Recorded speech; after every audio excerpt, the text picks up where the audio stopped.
Good afternoon, everybody. It's Kathy with Wool Maven, and today we have finally set up the Zoom recording, so that's exciting. We're going to go for a little bit different format of more straightforward podcast. Today's topic is going to be, got it written down, the things that I consider have kind of upped my spinning game. I'm checking over there to make sure we're still recording. So anyway, what has upped my spinning game? And for anybody who's new here, I've been spinning for a while. Oh gosh, maybe like 20 years. But honestly, I was spinning poorly, very, very poorly. And a few things that I've gotten recently, or at least in the past couple years, have really, really made a difference. And strictly speaking, they're not necessary. They're not necessary. But wow, did they really help me out? So that's what the subject of today's podcast is going to be all about. So welcome. Glad you're here. Before we get started, I do want to invite you to take my free mini course. If you haven't, just go to woolmaven.com/free, sign up, and it's a 7-video course that'll get you going. I do want to point out it is made mainly for beginners. So if you kind of sort of know what you're doing, you're probably more advanced than this course. But if you want to check it out anyway, that's super. But if you are new, this course is perfect for you. If you're overspinning, or if you almost wish you were overspinning, I remember that happened to me a ton when I was getting started. I'd get at the wheel and it would just rip it out of my hands, rip it out of my hands. So if that's where you're at, this course will help you out. Anyway, woolmaven.com/free and sign up for the free course. The first thing I got, aside from my wheel, and I was at the time using our fiber from our own sheep. So the first thing I got to help me up my game, because I was trying to do just spinning our own fiber with kind of the things I had around home, and it just wasn't working out. It just wasn't working out. So I realized I needed to prep the fiber a little bit better, and I got hand cards. I got a set of, I think they're Clems and Clems, just your very normal, I'd say 72 TPI curved back hand cards, and they made a big difference. I do have to admit, what would have made more of a difference if I would have went a little bit slower. I tend to cram a lot on there. One of the easiest upgrades, at least that I found, once you have your wheel and you have something to spin, one of the easiest upgrades is to get a set of hand cards. And granted, they're not cheap, but they do make quite a bit of difference and give you a lot more versatility than just working with the fiber as is. So I would say that upped my game quite a bit. And I've had these hand cards for, oh gosh, probably almost 20 years as well. The next thing I tried, because once again, I'm working with my own fleeces. So the next thing I tried was to go with a flick carder. And for anybody who doesn't know, it's probably 6 or 8 inches long, and it has a little paddle on the end of it, and a kind of long stick. And you more slap it on the edge of the lock, and it pulls and it straightens out the end of the lock. So if you do a lot of fleece spinning or your own fiber prep from your own sheep or local sheep, then a flick carder is handy because it just opens up the locks. Like, especially with ours, I end up with, I'll call them crunchy tips. And then the butt end, which is the shorn end that was closest to the sheep, still just kind of compacted together. So it's not like the whole thing needs completely and totally separated out. But if I just flick the ends and then flick the other end, and what you end up with is the little lock you had ends up looking more like a bow tie. And then it's pretty easy to spin. Now, granted, that's still going to be more of, at least the way I do it, that's still going to be more of a worsted prep. So you're looking for the denser, all fibers in a line, smooth. And I should have mentioned that in case you didn't know, the hand cards that I got, those are more considered a woolen prep, so more fluffy. And the flick carder would be more still keep the fibers mostly together, just opened up enough that you can draft them out and use them.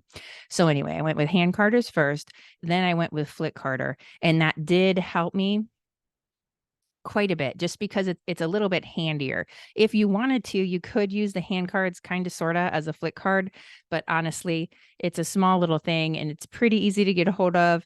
And if fleece is what you're normally working with, nice. Nice. Or even like if you're buying locks, that kind of thing, half a fleece, all that. It works out pretty good. Then the next thing I got, and this honestly, this probably isn't what you're expecting because it's not really equipment. But I finally decided to up my game here, which is the subject of the podcast, and go with an actual wool specific fiber wash. And I went with Unicorn Power Scour because I tend to, as I've mentioned, work with raw fleeces. And it made a ton of difference, just a ton of difference. I have used dish soap, and for me, and I'm not sure if I was using it incorrectly or there was a step I didn't quite get right, or, and to be fair, we are working with hard water here, so maybe that's the issue. But I always feel like the fiber after I use dish soap, because you have to use quite a bit after I use dish soap, it ends up almost not quite crunchy, but a little bit scorched, a little bit dry. And I don't like that. I mean, I want it clean, but I don't want it like parched. And then the actual, so I could have fixed that by using just less or maybe washing it 3 times instead of twice, something like that. But the real kind of nail in the coffin for me with dish soap was that I was working with a fleece that went in. Okay, not true. It should have turned out white, and instead it turned out like dingy sock off white. And I don't know what happened. I don't know what happened. Once again, we do have well water, so maybe it was just something with the water that week.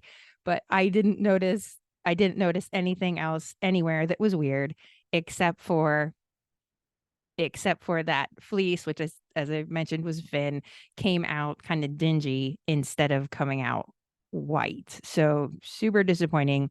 So I tend to steer clear of dish detergent. I have to admit, I have heard plenty of other people on Facebook and other places that they seem to get quite a bit of mileage out of dish soap. But honestly, for me, I try to steer clear of it. I do better with the wool wash, baby shampoo. I've heard Orvis, get a gnat. I've heard Orvis works really good. Haven't tried that one. It's on my list though. But anyway, so the next thing, so moving to a wool or a fleece specific detergent, I feel made a huge, huge difference. It's just so much nicer when you wash with that. Then the third thing is I got a set of combs, and I just ordered them from the woolery. That's where I tend to get my stuff when I want more bulk things. And this is what I've heard referred to as a Dutch combs.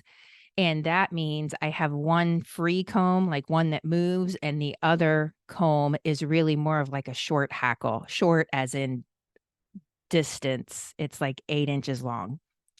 You'd batten down the hackle part. And I'm not sure if that's a great system or not. I know most of the combs that you see online tend to be people with two moving combs or two potentially moving combs, but one gets kind of battened down in a little holder. But this is a different set, a different way to put together a combing set. And actually, it works. It works great. I've combed all kinds of stuff on it, even Angora rabbit, no joke. I've never tried what you'd think of when you normally think of combs, right? Both of them that are unattached. And these combs are just middle of the road, not coarse, not fine, just something. And it works really, really well. Like I said, I put in Angora, which is obviously super fine. And then I also did some mohair on there. And it's just a whole different way to get your fiber prep. Okay, I get bored. That's what happens. That's what happens. I have the ability to stick to a thing for honestly a scary amount of time. But then all of a sudden I get to the point where I'm like, this is getting boring. I want to do something else. So, changing up the fiber prep or putting different colors on the comb and seeing how you can pull off the roving, and it's very, very interesting, and it's almost shocking how much difference you feel with the same darn fiber. It's the same stuff, but when you put it on your hand cards versus you work it with the flick carder versus you put it on your combs, it's a completely different experience for you and produces a completely different yarn. It's truly crazy, and you wouldn't think until you try it. And for me, that was very, very surprising. I mean, I knew you're supposed to get tons of difference, but I wasn't prepared. I would say I wasn't on board with the difference. That's not it. I wasn't, pre- I hadn't fully experienced myself the huge difference that changes in fiber prep make. So if you want, the catch here is though, I do realize combs are a little bit pricey. And I know I even did an article on this about using dog combs for your fiber prep. And while it's doable, to me, it's tedious. Wow, is it tedious? Those dog combs are all so little. So if you're happy with the amount of combing or carding that you can do off of dog brushes, then honestly, it does work. But when I tried it, I found it to be almost annoying because it's such a teeny, teeny amount of stuff of fiber you're working with at one time.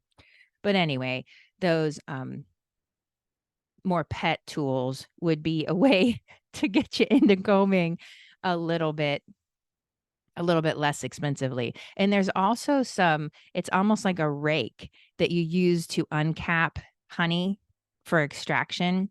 And those I've seen videos of people using that as a comb.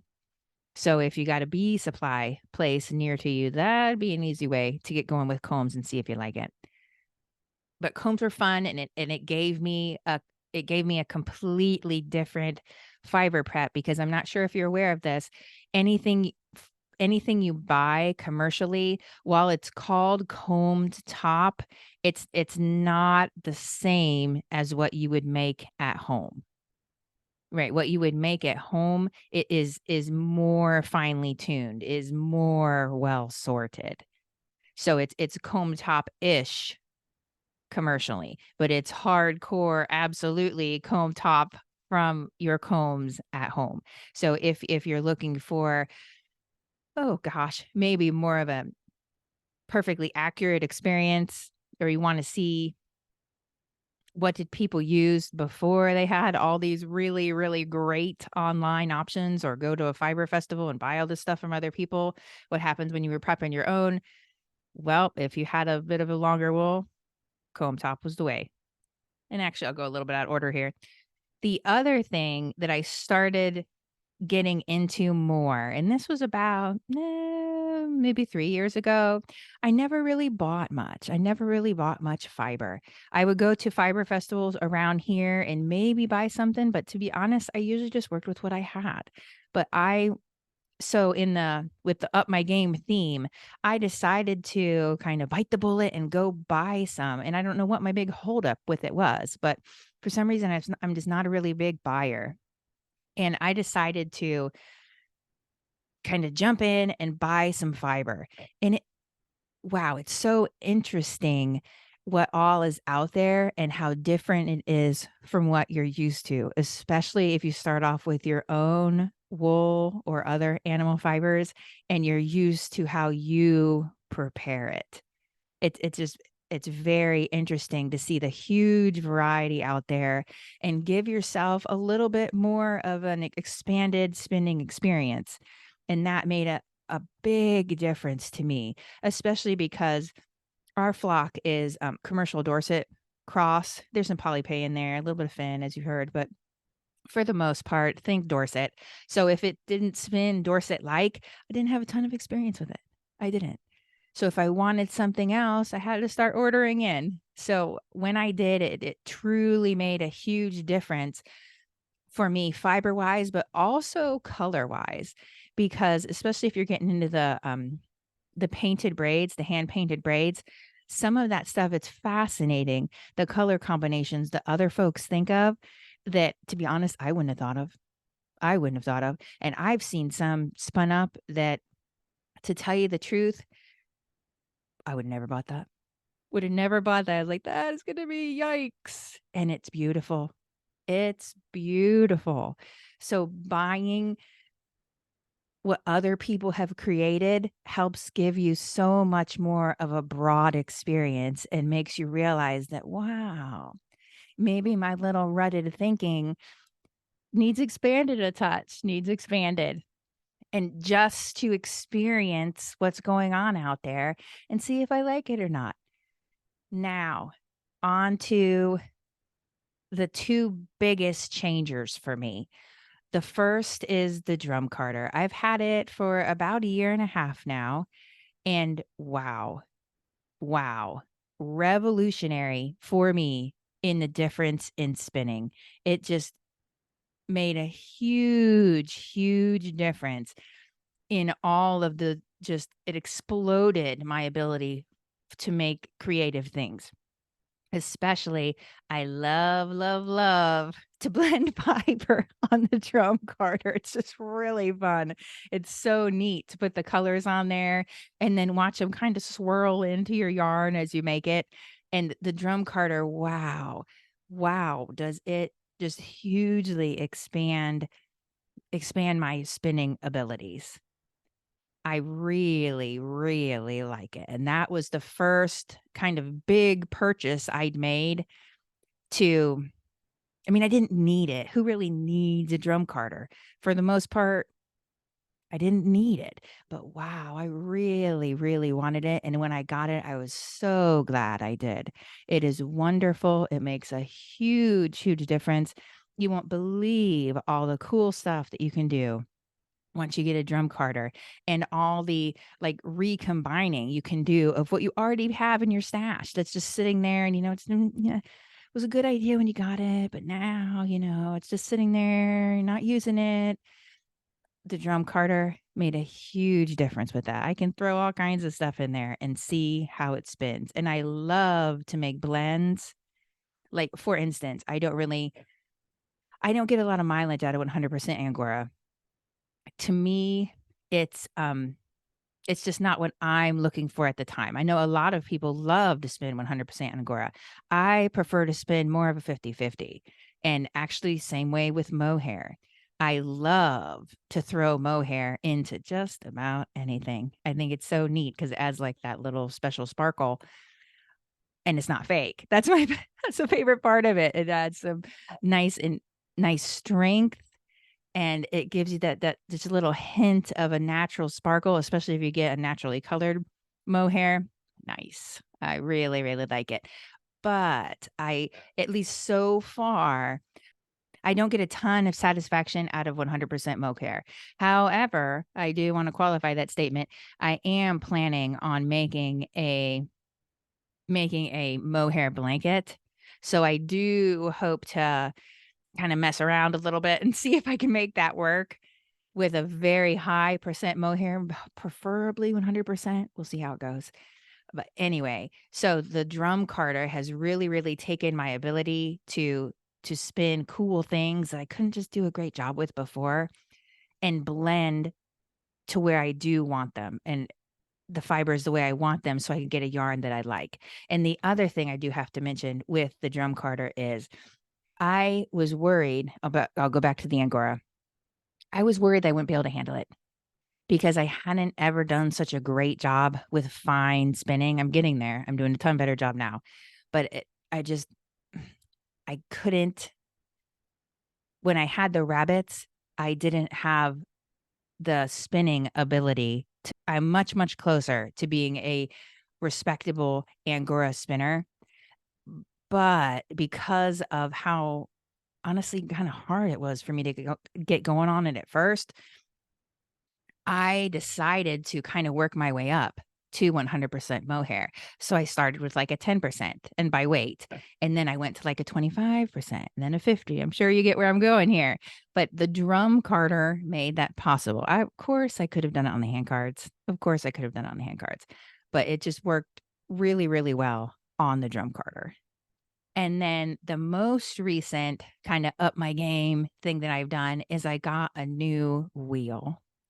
And my new wheel that I've had since the first of the year, so I've had it 10 months or so, is I got a matchless. And what sold me on the matchless was two things. First of all, I wanted to try double drive because the wheel I have is single. And I also read just glowing reviews. Everybody who got it loved it. So I thought, gosh, it looks so awesome. And it's so versatile. You can run it pretty much any way you want. So my first wheel had Irish tension. So now I do actually hardly anything that way. I do mostly double drive or Scotch tension, depends. But having that versatility and moving to double drive, gosh, made just tons and tons and tons of difference.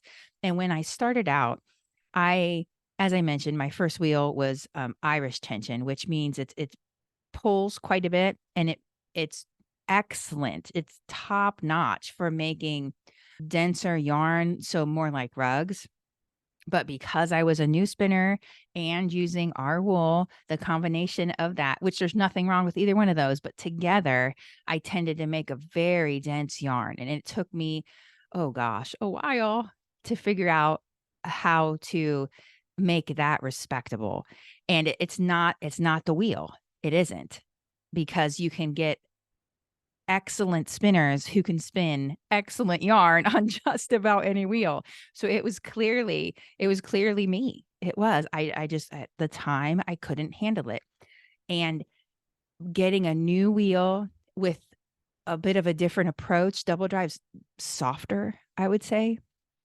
It just really opened my eyes to the fact that I had it in me. I just didn't really know how to make it happen until I had the right combination of the right things together. And switching to the new wheel, gosh, made a huge, huge difference. I really get a kick out of the new wheel. So that is a list of the things that I have added over the years, to be fair, over the years, to really up my spinning game.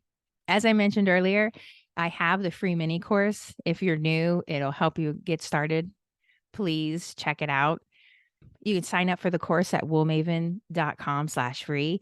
Or if you'd like to sign up for my newsletter, I have one of those as well. It goes out every couple weeks or so. And sometimes it's seasonal stuff. Sometimes it has more of a, hey, have you thought about this aspect of your spinning? It's just kind of a variety pack, seeing what's shaking. And if you're interested in the newsletter aspect of things, you can head on over to woolmaven.com/newsletter and sign up there as well. Anyway, I would love to have you at either spot. And thank you for listening. I so much appreciate your time. If you are more into the visuals, or you've got some pictures to post, I would love to see what you're doing. Sign up for my Facebook group. It's Hand Spinning Yarn with the Spinning Wheel.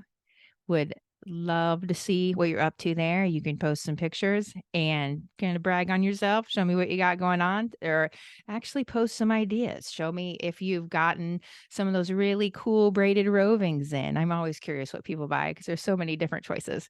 So anyway, would love to have you sign up for the course, join the Facebook group. It'll be awesome.